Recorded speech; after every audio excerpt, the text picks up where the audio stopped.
Fantastic. Here we are. Let's wait a bit for people to join. If you are already here, please put in the chat, where are you dialing in from? And maybe also emoji, what should we do today? Maybe the emoji, what best describes your current vibe at work? Welcome, everybody. While we're waiting 1 minute, please drop in the chat, where are you dialing in from? I see. Yes, okay, and an emoji which best describes your current vibe at work. Maybe I will also think about this. The vibe at work for me would definitely be the wave emoji. I'm riding that wave, surfing it. Yeah, making the best of that energy of the water. That is my vibe. Hello and welcome everybody. If you're just joining, welcome. Please drop in the chat, where are you dialing in from, so we can feel a bit connected all over the world. I'm dialing in from Berlin, Germany. Where are you dialing in from, Stephanie? South Carolina, Columbia, Gamecock country. All right. Steve? I'm dialing in from Cincinnati, Ohio.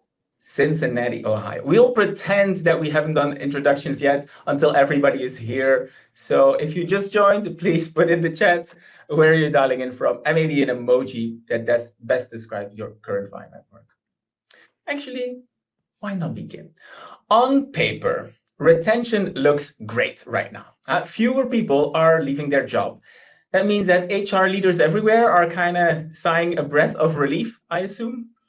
But let me ask you this. Have you ever sat across from someone, maybe like a colleague or a friend, and just realized they didn't really leave, but they're kind of gone? Like they've checked out.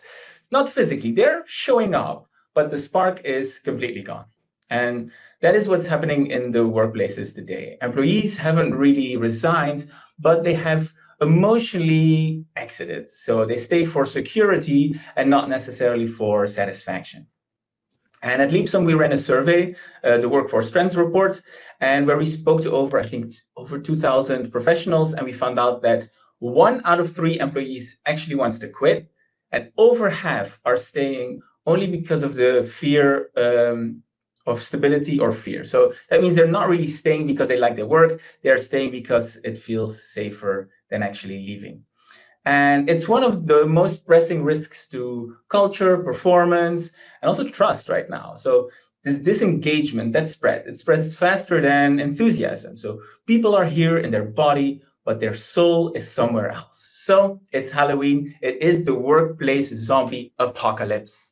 Welcome to this session on the Great Detachment. My name is Renko. I am the go-to-market enablement lead at Leapsome, which means I turn complex ideas about people into clear guidance for the Leapsome team so they can better support our prospects and customers. So it's a privilege for me to host today's session on how to spot and stop the Great Detachment.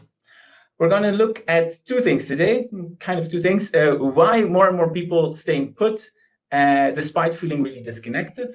And most importantly, how HR can spot these signs and find ways to re-engage the teams before it's too late. In this conversation, we'll be focusing on talking to each other. So we might not respond directly to the chat, but please talk to each other, and maybe we will also give some comments here and there and follow along. But put your questions in the chat, but we will be focusing on talking to each other. Maybe we'll actually start with a quick poll right now. So our first guest today, because I'm not here alone today, has dedicated her career to solving one of the toughest challenges in the business. How do you turn HR managers into leaders that spark growth and motivation? She is with Life Labs Learning, where she helps companies build the kind of manager skills that truly inspire teams. I've been very excited about this, partially because I found out that she still has her baby tooth. Proof that when Stephanie commits, she really holds on tight. It's the tenacity you want in somebody developing world leaders. Please welcome Stephanie Schuller. Hi, everyone. Some people work in HR by chance, but our second guest here, however, he does it on purpose. Actually, he wrote the book, HR on Purpose. He is known for bringing radical honesty into HR. which means that if you ever lied on your resume, this is your moment to start to sweat. Oh, this is me. No, Leapsum is listening. I did not lie on my resume. He is the Chief People Officer of La Rosas Inc., a regional pizza chain with over 65 locations, and the creator of the HRNet community. Also the founder of Everyday People blog. You might know him as an influencer with honesty, humor, and most importantly, a lot of heart. But I'm glad that this session is remote because I've heard that you actually keep a sword on the wall in your office. Please don't use it, but welcome, Steve Brown. Thanks, Rico. It's great to be here. This is funny. Enough talking from me. Let's dive into it because I wonder, why are people really engaged? So we found out that 1 in 4 employees are staying put because of the fear of risk of changing jobs. Job growth is slowing across major markets. And it's harder to find and land actually new jobs. So 1 in 3 employees also doubt that they have the skills to meet the demands of an AI-driven job market. So people are staying put and it's all stagnating. So to open it up, a question to you, Steve. What do you think is the danger of a workforce that is staying but stagnating? How does that show up in like culture and performance? I think it leads to complacency, and too many companies can't make change happen if people are just there, if they're only taking up space. So the creativity they have, the talent they have, the innovation they have is very limited if they're just showing up. Also, it's hard for a company because we keep measuring whether people show up or not. There's a difference. We should be measuring what they're doing when they're there, not just did they attend. So there's a basic foundational piece we need to change. It's just fostering poor behavior. It's like quicksand. It never stops. It just keeps pulling people down and you can't get them out of it. Yeah, I think yes, that resonates with me within the learning space as well. Showing up does not mean anything. Maybe another opening question to you, Stephanie. Maybe a bit around AI. We're not going to talk fully about AI, but it has created a lot of uncertainty around roles and skills. And I was wondering, considering your expertise, do you know how managers really can address that fear so employees feel a bit more supported instead of being paralyzed? Yes, I think that you have to recognize and acknowledge on the front end that it's difficult to get an employee excited when you are also telling them that something's going to take their jobs, right? So it's this conundrum that for some reason folks haven't really been able to figure out. With that, I think it's about really breaking out what is your AI strategy that you're looking at in your department, right? Most companies, teams are not about to become AI teams, right? AI is really a form of enablement that a lot of teams can have, right? So what is that going to look like for your team? And that's also going to help with the unlock that you were talking about at the beginning, Renko, as far as do I have the skills to make it in the market, right? Because if you're training that in-house as well and investing in your folks internally with AI enablement, then that will also translate to them externally for more opportunities, right? Which may seem counterintuitive, but that investment does not go unrealized by folks who are wondering what their role is at your org. I think with that as well, when we think about AI, and the reality is, yes, there are some jobs or functions that may go away. How are we rethinking talent deployment, internal talent deployment, and or redeployment, excuse me, where there are certain skills that are very transferable? And what is the difference between identifying those roles, those employees who are high performers, and investing in upskilling and then perhaps changing their job role or moving them into open needs in the organization versus hiring externally? I haven't heard as much talk or thought around that. And that is an area that is definitely prime for opportunity that can help with some of that engagement. Yeah, seeing that as well. I see you nodding as well, Steve. Well, I love the idea of talent deployment. That's so good, Stephanie, because I've heard upskilling like crazy, like learn more, learn more, learn more, but applying it is missing. So I think it's not a matter of gathering and gathering and gathering, because what will happen if people are there and they're quitting while they're still there, they'll do all the upskilling with the thought that they're going to leave. So if you can say, I want to have you upskilled and I'm deploying you here, the other thing I think it calls for is organizations need to think of their roles differently. We can't keep doing the plug and play model. We have to say, how does our company evolve with the talent that we have as they're upskilled? Where can we use them best? So I think it's not only the employee's responsibility or HR's responsibility, it's the organization's responsibility to say, what do we want to look like in the future? Yeah, I love that you picked up on this because I literally also wrote it down. Like, okay, I need to ask you about the talent redeployment. Love this. It sounds like it resonated with both of us, Stephanie. So when we look at what leaders can really do to re-engage the teams, so the big question is like, what is driving the disengagement and the culture of like checking out? Maybe like I've heard some other things also like the bare minimum Mondays and things like that.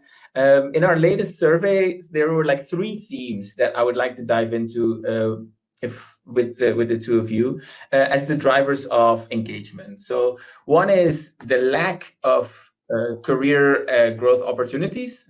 The other one is about the workload, so it's unmanageable workload and the poor life balance. And then if we have the time, maybe we can talk a bit about unhealthy workplace culture. So if it's okay with you, I would like to ask you, Stephanie, a bit more about the career growth.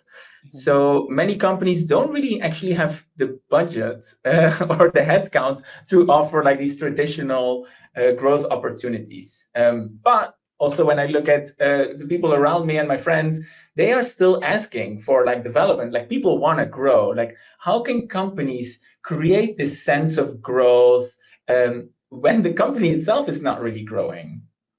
Yeah, I think that's a really great question, and it's a challenge folks deal with. When we're thinking about investment and resources for career growth, I shouldn't say always, but we do tend to think about it in terms of dollars, right? And so dollars is one point, but the other part is time.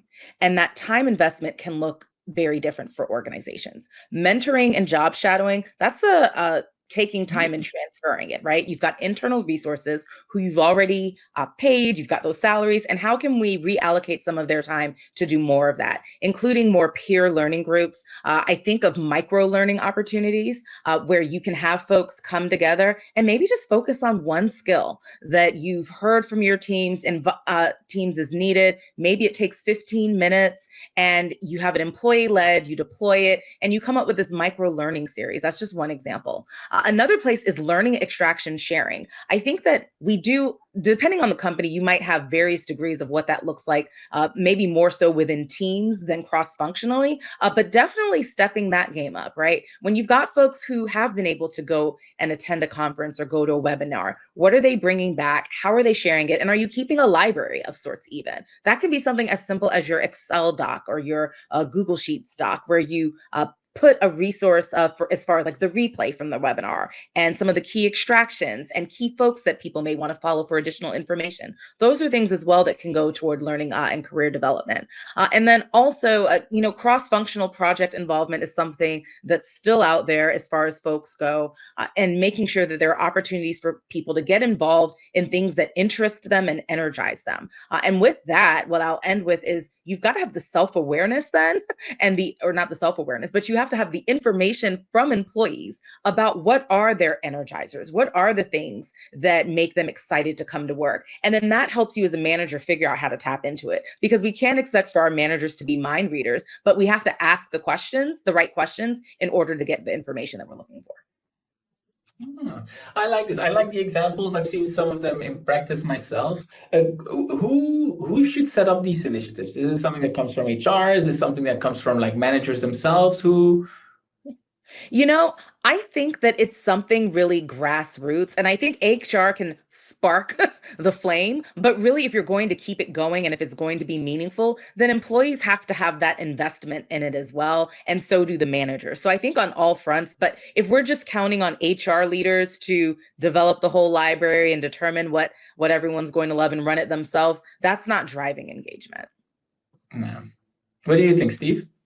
I think you need to commit to development versus growth, because development does lead to growth. And then it could be both the people managers, L&D, TA, HR. It's not residing in one area. The company has to commit to development, because development means I'm investing in my people. If I invest in my people, then chances are they'll stay longer. Give them a reason to stay. So it's not, we like to say creep, not leap. Okay. So incremental growth over time. there's going to be very few times where you make this massive jump from one position to another, but I can invest in you constantly. I love the idea of job sharing, mentoring, micro learning. Making it more measured is sustainable. What we've done in the past is more a reporting relationship. Hey, Stephanie's doing this, but she's not doing this. Renko's doing this, but he's not doing this. Therefore, I'm going to develop him on his gaps instead of saying, I'm going to develop you on your strengths so that you grow and can perform better. We need to move away from scarcity of what people aren't doing to abundance of what can they offer. And having great programs like Stephanie talked about is more of a behavior versus a big initiative. Okay, and how does this work? For example, does this also work like when you want to do like, here I am again with AI-driven upskilling? Sorry, I kind of have to ask, right? Do you use the same tactics for this? Is this something that is just is this the way you also move them forward? Because we saw in the report that like this skill is kind of like crucial. People don't feel like they're competent. Is this like also one that the same tactic you would deploy? To an extent, yes. You can have, I mean, AI prompt libraries at this point, I think most folks have heard that as a recommendation that it can apply there very easily. I think also sharing your wins, sharing where you've had losses as well. Where did I try it out and where did it not work and why? Those also help inspire learning extractions for folks that can be applicable so that they're not starting over from scratch. You don't have to have necessarily solved every problem when you're doing learning extractions, but putting it out there so that folks are not reinventing the wheel, I think is helpful. So I believe this could be applicable to AI as well. I agree. I think we don't have to focus on the method. I love what Stephanie said earlier. AI is something that can be learned and applied and grown with and developed. But if we say, I need to learn AI, you can't. You learn concepts. You learn along, it learns along with you. So I think it's more using it as a method and doing what she's saying. I love the extractions. How do you take what I learned and apply it? I'll give you a quick example. I was just at a round table and somebody says, I'm looking for a job. So they're in the job market, they're looking. And I said, why don't you use AI to ask? And they said, what do you mean? I said, why don't you go out instead of going to the job boards and LinkedIn and all this kind of stuff? Why don't you go, I'm looking for an industrial design job in this area of the country. What are the opportunities? And let the tool work for you. Organizations are using this as a weapon, or they're using it out of fear instead of saying, how do I embrace it so that my people are better talented to use what they have inside our organizations? +1, as we would say at Life Labs. Agree completely. Plus one. I love that. I'm stealing that, man. That's awesome. Take it. I'm stealing a lot of quotes because now when I think about it, like where was I myself like a year ago, like in terms of skills, I think the AI one is like obvious because I had like very little now. But it's all these little things that actually you mentioned, Stephanie, like the peer learning, the win sharing, like all of these things that actually help me to get. And I'm pretty tech savvy actually quite right now. And it's very much what you said, Steve. It's the creep, not leap. It's not like I took a big course and here I am. It's like these little incremental things and like, oh, actually now I do have these skills compared to a lot of other people. Love. Okay, great. This is working, at least for me. Maybe when we talk about thanks for the advice. Let's talk a bit about the workload and the balance. So that's kind of like another tricky thing, which is, I guess, also very different in Europe and the United States. A lot of people might also feel like it's tough, like, okay, barely keeping the head above the water. Do you have maybe some more practical steps that HR can take to go like beyond policy and really enforce like maybe a culture of balance? Like, how can leaders protect teams from like this chronic overload in a way that actually sticks and it's not just I think you need to have conversations. This is not a program. It's an ongoing, intentional conversation, person by person. We try and do it too big, Renko, like departmentally or across whole function areas, instead of saying, Renko, I need to talk to you, you and I. If I'm your people leader, if I'm HR, if I'm from L&D, it doesn't matter. Hey, what things are getting in your way? What obstacles do you see? Is there anything we can do that we're not aware of? We tend to go to solution instead of assessment. I think you need to assess first. If you assess, then you can see if somebody's really overloaded. But then you can see, are they overloaded with stuff that doesn't matter? Are you doing work that's irrelevant? Are you focusing on it in details when you could be focusing on both the big picture that gets to the details? We have a saying here at La Rosa's that, everybody has their own hairball. You can't get out of the hairball. You just have to fix it. And so you get out, learn a little more, make it better. So you can't get rid of things. You need to work within things. So you need to assess before making large judgments on if somebody's truly overwhelmed. I love that, Steve. What we've done on our team has been we want to measure what matters, right? And so for our one-on-ones and for our departmental meetings, I've got set up a workload check, and we've come up with a scale that talks about what your workload is and what is your ability to help and support others. And that way, the top of the week, we can look at it, see where folks are falling. And what you begin to notice is this assumption that even when you've got a lot going on with the org and times are busy and folks are being scrappy, everyone is not being impacted equally at the same exact time. And so, how can you use those moments to load balance amongst the team? And also, those can be moments in that load balancing where you're now getting that equal benefit of some of the investment and development that Steve and I were talking about earlier. Another place that we look at are where I'm stuck, right? And how I can help unlock. And Steve, I think that goes back to what you were saying about assessments, right? And so with your unlocks, it helps us drive a conversation very transparently about who you can reach out to, how I can help or teammates can help, and really how we can move forward. And then the last piece that we've just started doing on my team is we used to talk a lot about like our most important things that we're looking at for the week. We've been going now to more what are like the top one or two outcomes that we are hoping for the week, right? I think with the checklist, your checklist can grow. It can seem so long and you're just like checking it off and then there's always more things to add, right? How can you think about it more cumulative for progress and thinking in terms of outcomes versus like these very small tactical components of your role? One thing to add with that, Stephanie, you're dead on. We got to do what she's saying and measuring outcomes and growth and movement, not activity. The majority of what we value and what we measure is activity and busyness. And that has very little to do with is somebody truly doing what they need to do. Having that checklist, that structure that moves people forward and measuring what matters is key. Because often we just measure. Great example I heard was in a call center. How many calls did you make per hour? Now think of that. That's a very quantity-based call. Hey, I made 20 calls. Renko made 24. Oh, he must be more productive. What? We just know that you made more calls. So I think not having good metrics defined for what you're really looking for from somebody, we need to help people with their jobs instead of expecting them to work. It's a big shift. If we help people do their jobs well, then they'll perform. If it's just about work, then you're going to build in burnout. You're going to build in disengagement. You're going to build in disconnectedness because activity is not what should be measured. Outcomes should.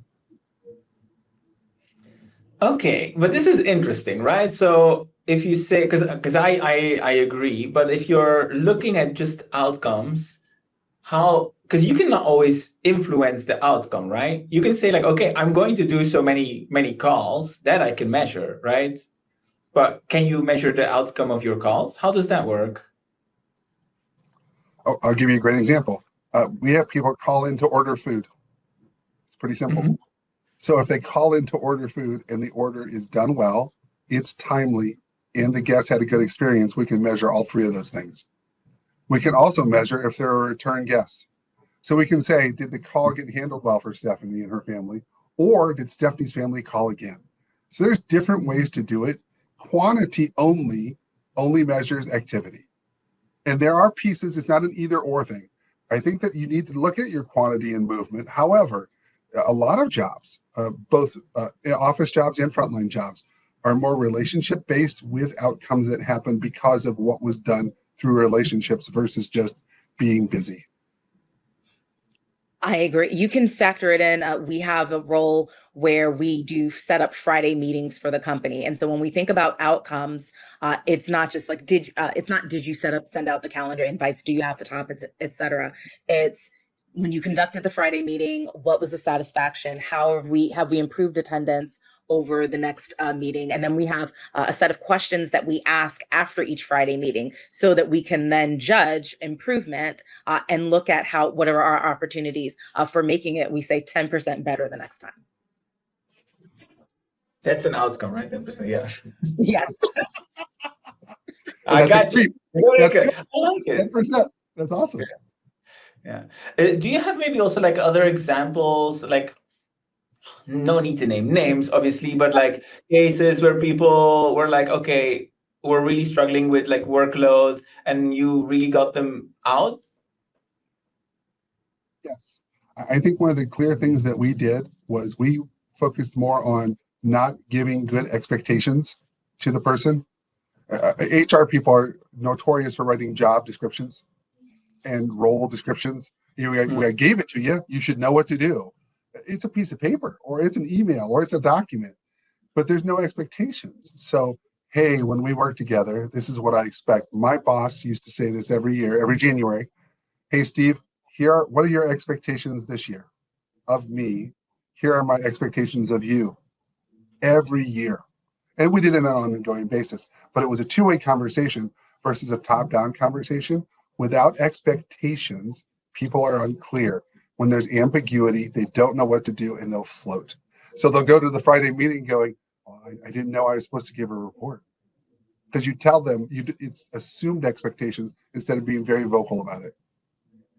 I love that. And also, on my end, when I think about some of the unlocks, asked a question of one of my employees: what's the most unproductive use of your time for something that you are responsible for on some sort of a recurring basis? And one of those were literally taking engagement survey and metrics data and plugging it in 4 or 5 different places and different formats and forms for different people, and then the information looks different depending on the date that it's required to be entered and which audience it's for, and asking all and I was like, whoa, whoa, whoa, whoa, whoa. Okay, so what we should do then is look at dashboards and how is it that we can simplify that? Because again, it's great when you've got this tool that generates data that folks are interested in, but now if we've taken that and deconstructed it, then what's the point of getting the tool that gives you the data output very nicely and complete in the first place? So it's things like that that make you realize, I didn't really think about how this one report, and then reporting it on the 5th versus the 15th versus the 30th of the month, gives you 3 different data points, even though it's all coming from the same point, and then confuses folks and creates more busy work for you trying to explain why the data is different. And there's your answer to AI, Renko. AI can, no, seriously, AI can generate all this stuff, but AI can't ask, hey, Renko, what's the biggest waste of your time? You can ask that to AI, but you need to ask the person. So I think it's awesome. That's a great example. Yeah, I love it too. As soon as you said it, like, oh yeah, this would totally, like when we were talking about detachment from work, like busy work, things that like, I mean, there's people who also like inputting data and having all of this, but when this is not part of your role, and if you're explicitly stating, oh, this is, I don't like doing this. I actually had this in the beginning of actually I can say this, why not? Because it ended positive. When I started working at Leapsome, I needed to do a lot of documentation. I'm in enablement, like everything needed to be documented. As soon as this was off the table, like I got like such a spike in engagement. It's like, okay, my job is gone a lot more interesting now that this project is done, and it's just about like maintaining it. So do you think actually it plays a big role for you within your teams, like the workload and balance when it comes to like detachment from work, or not specifically for your team, but like what you see in general? Yeah, I think that when folks feel that they are on a hamster wheel and they are not getting anywhere, that is a key factor into burnout. As Steve was saying, it's like measuring activities and just measuring busyness versus measuring outcomes. Folks you spend, what is it, over a third of your life, or adult life, actually it's probably more than that, right, at the workplace. And if at the end of the day, you walk away from that and you can't talk about the impact that you've made on your team or the results that you've had, you can only talk about the checklist that you set up every day. One, who's going to be proud of that? And two, where's the energy behind that? And what I find is it's like a waterfall. We keep focusing on the individual. So let's say I'm disengaged and Renko is my people leader. We don't know that Renko's engaged. You know, we know that Renko's telling me what to do and giving me tasks and all that kind of stuff. You're following all of the stuff you're supposed to do, but you're not checking on me, and no one's checking on you. So one of the biggest things HR can do is get out of the compliance side, because that's got to handle itself. Okay. But you got to go, hey, Renko, since you're a people leader, how are your people? Tell me. It can be virtual, it can be through Slack, it can be all kinds of ways. But I want to know individually, each person, tell me. If they can't tell me, I'm coming for you to help you be more engaged, to help you be a better leader so that you can lead your people. We keep focusing on individual needs only. You got to focus on the organizational structure within it. And one quick warning, I hate to say this, you got to watch out for the martyrs. There are people who are like, I am so busy. Ugh. And you're like, are you? Because everybody else I see goes, not really, or they're not really performing. But you got to assess and see if they're really doing it or they just want that attention. You can't afford to have workplace martyrs. You just can't. I 100% agree. And with that, even it's when you start digging into that more, they are holding on to processes and they're not holding on to progress. You can see the silos that they are keeping and these ownership ports that help them have a sense of stability and that are not really adding to the value of the team, the organization, et cetera. And also, there's nothing worse, in my opinion. One of my workplace pet peeves is when support is offered and declined. Because now, if I offer you support and it is declined, I'm going to say what folks don't want to say. I no longer have an interest in how overwhelmed you feel like, because I'm giving you a lifeline I'm not going to invest that in you. And I will tell you that. So again, unpopular opinion, maybe my wart is showing, but you've got to be able to take the help as well. Yeah, I love it. I mean, maybe this already is like a nice segue. By the way, I love a good hot take and an unpopular opinion. I want to peek into the chat, but let's focus here. It's about culture now. So that's the third pillar that I wanted to touch on with the two of you. So times are tough sometimes. I mean, these times for a lot of companies, and morale, it quickly dips, right? And I think it spreads faster than enthusiasm, this disengagement, and it quickly can spread to the rest of the team. So what can leaders actually do to keep this morale and the connection high during like uncertain times? What do you do when somebody's like disengagement starts to pull down other team members? I think a trick, or maybe I shouldn't say a trick, I think a problem for leaders is disagreement versus disengagement, because all disagreement is not disengagement, and at some point disagreement becomes divisive and or disengagement. And so it's trying to figure out sometimes where folks are in the journey, especially if you are on a team that may be underperforming, and that's when all of these pressures come down, and now your systems are pressure tested as it relates to culture and the career growth. All of like these things really start to intersect.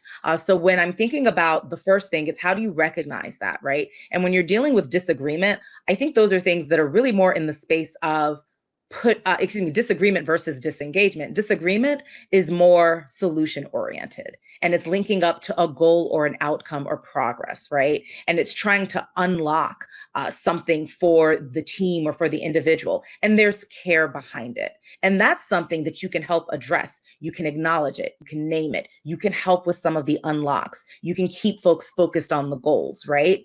When I think about disengagement, that's when you have folks that there's not that sense of care, there's not that sense of progress or outcome, right? And you start to have either pushback for the sake of pushback, or sometimes I've seen it prop up at organizations where you have this dissent gridlock where I disagree and I can't get past the disagreement.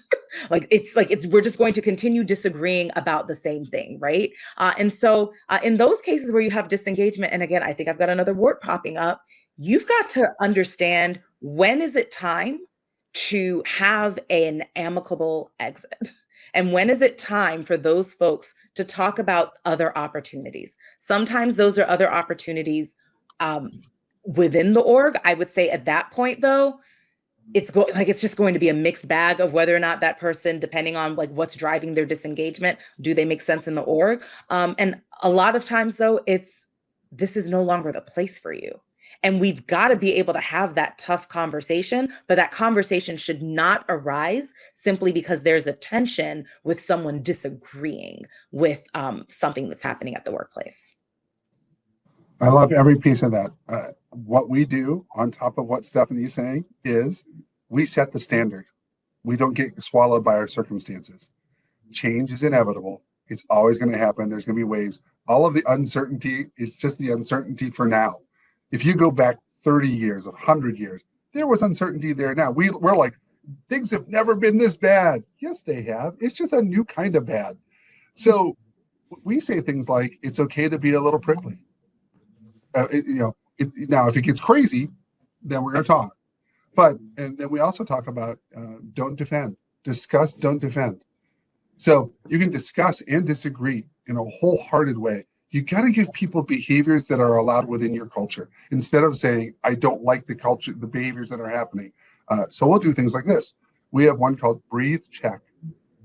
Hey, why don't you just slow down? Hey, breathe. Check what you're going to do and then move forward instead of just reacting. If you give people new norms and you're vocal and visible about it, then they know the playbook. If not, it's, I don't like how she said this, or I don't like how he said this. You got to give people avenues in order to connect. When you have that, you'll find people jump in. And I love Stephanie's piece about the amicable removal. If somebody doesn't want to follow the culture that you're choosing to have, as long as it's wholesome and respectful and all those good things, then that's okay. Then they can find a culture that fits them. So yeah, it seems like when you wouldn't do it, all the other advice you gave in for the career growth, for example, it would also not work because you're doing like your peer learning and all of this. So then it kind of collapses maybe if you wouldn't that. I want to come back to when you say like, okay, culture, how do you create this? Do you have like rules, guidelines? How does that kind of work? We model the behavior you expect in others. So instead of preaching at somebody, live it. Okay. So I know that sounds real simple, but we allow people to be who they are, the wonderful, messy people that they are, because I'm wonderful and messy too. We don't try and talk in third person, we talk in first person. So I'll give you a quick example. I wear these kinds of shirts all the time. And one of my people in the field wears black all the time because she's wonderful and she wears logoed work. And every time I walk in, she's like, oh, really? Are you wearing that? I'm like, yes. And your black shirt is wonderful. Way to bring life to everything. But what's so funny is I love her for who she is, and she does the same. But she doesn't say, I need to be like her. We allow people to be the wonderful people they are. Too hard. We've tried to make this too programmatic instead of reality. So I think you got to allow people to really be what they're doing and who they are. That's really bad grammar. You got to let people who they are. Simple enough. I love that. I also, when you think about culture, similar to when you think about like a career, like career development and career growth, enablement, all these things we've been talking about, it's just these regular habits that you are embedding every day. It's the type of questions that you are asking folks. I think when you've got a culture where there are more open-ended questions, it indicates and signals to folks exploration and that you're trying to assess, right? You're not making those assumptions. I think when you are looking at what you measure in terms, we've talked about that as well, like in terms of goal setting at the beginning of the year, and in terms of how I'm like the type of feedback and what I'm rewarding and recognizing on a regular basis, whether that's at your monthly one-on-ones or weekly, however it is you do those are signals and indicators as well. And so I really think it's about setting up those habits and knowing what those habits are. And for leaders, something that is so challenging, Steve, you are 100% correct. And I'm just going to take a slightly different step is you've got to also lead the way that you believe people should be led not necessarily the way that you are being led. And that is a point for leaders. When we're not getting that support, I'm not saying self-sacrifice yourself and don't try to work on those relationships and what's behind that, but I can't lead poorly simply because I am being led poorly. I've got to use it honestly as some fuel for here's how I'm going to do something differently with my team. And again, that's not an easy path to take. But it's so needed because people stay because of culture. Yes. That's what people have forgotten. They say, oh, I left because I had a bad manager. No, that means the culture allowed the person to be a bad manager. That's what people miss. So I love what Stephanie said right there. I choose to be a good leader, therefore, regardless of how it's happening around me, it's essential. You got to take ownership. Something that's missing in the workplace in general, regardless if it's the States or Europe or anywhere in the world, is we keep saying it's everybody else's responsibility. We have skin in it, every one of us. If you don't have ownership yourself, you can't expect others to have ownership. +1. +1. I love it. No, it resonates. Also, I hearing you talk makes me realize like how important it is, and often like these small steps. Like I reflect now on my own role, like the fact that I am sitting here with you, not part of my job at all. I just said, I like these type of things. Can I be involved? And my manager's like, let's go. And now I have the chance to talk to brilliant minds like you. It's like, yeah, they are tricking me in being more engaged. And I love it. Like, this is it. And it's such a small thing. Okay, love it. Practice what you preach. Final question, because we're coming to the end. If you could give HR leaders like one piece of advice to spot or reverse, let's say reverse also this great detachment tomorrow morning, what would that be? I'm going to say stay curious, but intentionally curious. And with that, questions that I would ask: what are your energizers? Like your top 1 to 2 energizers? What are your top 1 to 2 drainers? What is one thing I could do to make you 10% more energized? And what is one thing that we could do to make you 10% less drained? And start opening that up as a regular dialogue. Perhaps you look at it quarterly, perhaps you look at, pick a regular cadence that you're looking at it, you're visiting it, and really make that a habit and a foundation of your conversations with your directs. I would add to that two things. One, don't do things alone. When we prepared this, I got connected to Stephanie. I'm connected to the folks at Leapsome. We are all people that need to know each other, because when things get overwhelming and I'm talking to the same people all the time in the same environment, I can't get out of it. I need to breathe and talk to people who don't work with me. I need to have people in my corner who aren't in the situation I'm at, so I can balance and learn myself. And the second thing is be passionate. Doggone it. If it's not passionate for where you're at, you're just missing out. Every day is challenging, and isn't that great? Every day has things that are tough, but isn't that wonderful? But you get to see Beth and Michael and Rinko and Stephanie, and your day is better because they're there.